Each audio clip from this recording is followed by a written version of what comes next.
नहीं देना है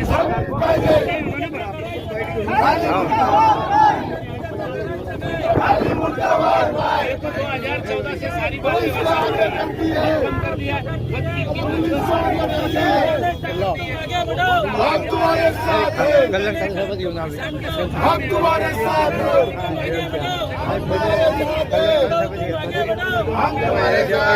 काँग्रेस पक्षात धुनगरकर साहेबांची कुणाची कुठे लावायची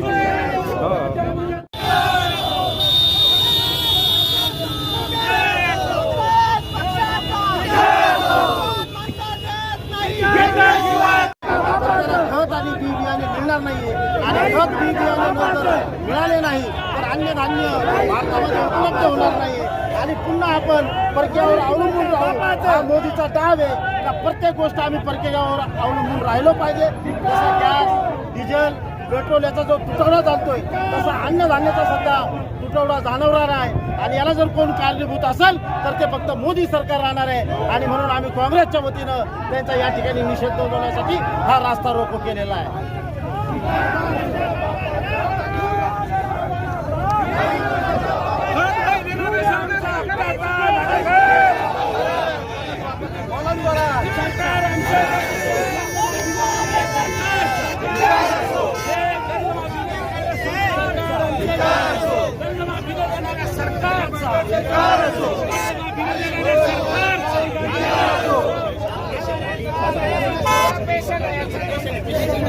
ओ मामा पेशंट उठा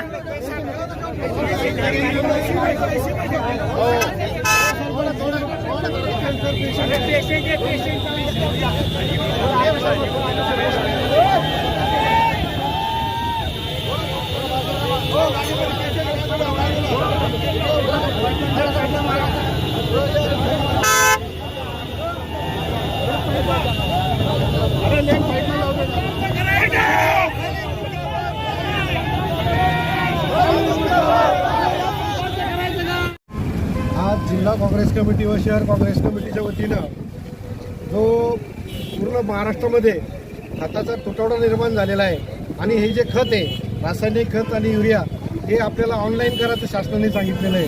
आतापर्यंतच्या कोणत्याही शासनाने असं केलं नाही की ऑनलाईन आणि ऑफलाईन खत करावं। ग्रामीण भागातल्या शेतकऱ्यांना हे अजून माहीत नाही ऑनलाईन कसं करायचं आणि ते 2 गोण्या युरिया 2 गोण्या 26 अशा प्रमाणात खत देत आहे। आमची रास्त मागणी आहे की आपण हे खताचा तुटवडा मोकळा करावा आणि सर्वसामान्यांना खत या ठिकाणी मोकळं करून द्यावं कारण लोकांकडे पैसेच नाही तर जास्त घेतील कशाला। म्हणून आपण खताचा या ठिकाणी जो तुटवडा निर्माण झालेला आहे तो ऑनलाईन न करता सरळ ऑफलाईन व सर्व दुकानात उपलब्ध करावे। तसंच सरसकट कर्जमाफीचा हा एक मुद्दा आहे तो सुद्धा सरसकट कर्जमाफी देण्यात यावी ही शासनाने हे करावं। कांद्यामध्ये आता कांद्याचे भाव घसरलेले आणि कांद्याच्या मालाला भावसुद्धा मिळावा ही आमची मागणी आहे आणि या तिन्ही संदर्भात काँग्रेसच्या माध्यमातून आज या ठिकाणी आपल्याला आंदोलन करण्यात आलं। आजपर्यंत विदेश दौऱ्यावर गेलेले मेलेडी आणते का मग परत?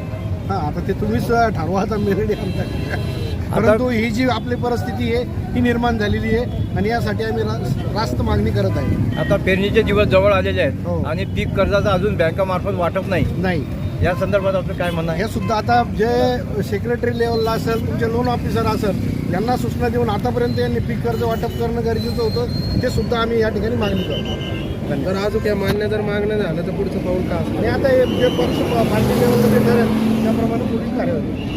थँक्यू। मी म्हणते चार वेळेस आता 3 वेळेसपासून बीजेपीचं सरकार आहे तेव्हापासून जेव्हा काँग्रेसने जे रेट दिलेले होते सोयाबीनला आणखी सुद्धा तेच रेट आहेत सोयाबीनला आणि खताचे 3 पट रेट वाढवले 4 पट रेट वाढवले। हा विचार का नाही करत होते शेतकऱ्यांचा? मग त्यांच्या मालाला पण रेट द्यायला पाहिजे ना त्यांनी। काहीच विचार करत नाही बीजेपी सरकार फक्त शेतकऱ्यांना मारते। 50 पैसे कांद्याचा रेट असतो का आता दिला 16 रुपये।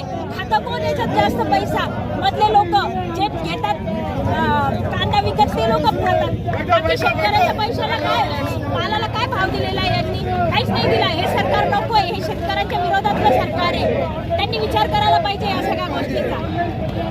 हे बीजेपी सरकार हे शेतकऱ्याचं दुश्मन आहे। कपाशीला भाव नाही सोयाबीनला भाव नाही कांद्याला भाव नाही शेतकरी खूप त्रस्त आहे। शेतकऱ्यांच्या मुलांना त्यांनी खूप त्रास दिलेला आहे। हे परीक्षेचा पण घोटाळा केलेला आहे। आता शेतकऱ्यांच्या जनतेच्या सगळ्या लक्षात आलेलं आहे की मोदी हा मोदी हा शेतकऱ्याचा दुश्मन आहे. शेतकरी जागृत झालेला आहे.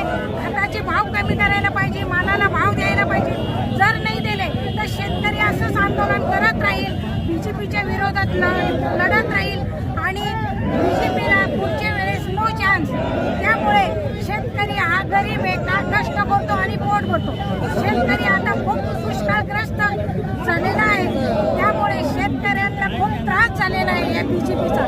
मोदीचा तर खूप राग येतो, पण यांनी हे मेशीन घोटाळ्यामुळे यांनी निवडून आणलेलं आहे, पैशामुळे निवडून आणलेले. नाही तर जनतेच्या मनात काँग्रेसच आहे. आता पुढच्या वेळेस काँग्रेसच येणार आहे.